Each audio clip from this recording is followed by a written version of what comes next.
ফরেনসিকের জাল আরও বিস্তৃত। নতুন প্রমাণের খোঁজে পরাণগঞ্জের জঙ্গলে পুলিশ ও বিশেষজ্ঞ দল। নির্যাতিতা ছাত্রীকে ছুটি দিল হাসপাতাল। বেসরকারি মেডিকেল কলেজের দ্বিতীয় বর্ষের ডাক্তারি পড়ুয়া ধর্ষণ কাণ্ডের সপ্তম দিনে ফের নড়ে চড়ে বসল ফরেনসিক বিভাগ। শুক্রবার বিকেলে দুর্গাপুর নিউ টাউনশিপ থানার তদন্তকারী অফিসারকে সঙ্গে নিয়ে পরাণগঞ্জের জঙ্গলে নমুনা সংগ্রহে পৌঁছায় ফরেনসিক বিশেষজ্ঞের একটি বিশেষ দল। সূত্র মারফত খবর, জঙ্গল সংলগ্ন এলাকা থেকে গুরুত্বপূর্ণ প্রমাণ সংগ্রহ করা হয়েছে। তদন্ত যত এগোচ্ছে ততই নতুন নতুন তথ্য উঠে আসছে। ইতিমধ্যে এই ঘটনায় নির্যাতিতা পড়ুয়ার সহপাঠী সহ মোট 5 জনকে গ্রেপ্তার করেছে পুলিশ। পুলিশের দাবি, তদন্তের জাল ক্রমশ গোটানো হচ্ছে এবং খুব শিগগিরই আরও গুরুত্বপূর্ণ তথ্য প্রকাশ্যে আসবে। অন্যদিকে শুক্রবার বিকেলেই নির্যাতিতা ডাক্তারি পড়ুয়াকে সুস্থ করে ছুটি দিল আইকিউ সিটি হাসপাতাল।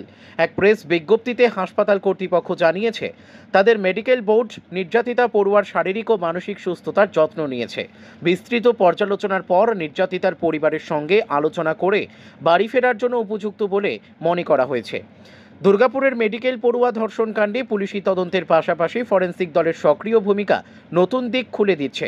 নির্যাতিতার চিকিৎসা শেষ হলেও মানসিক পুনর্বাসন ও ন্যায় বিচারের পথ এখনও বাকি।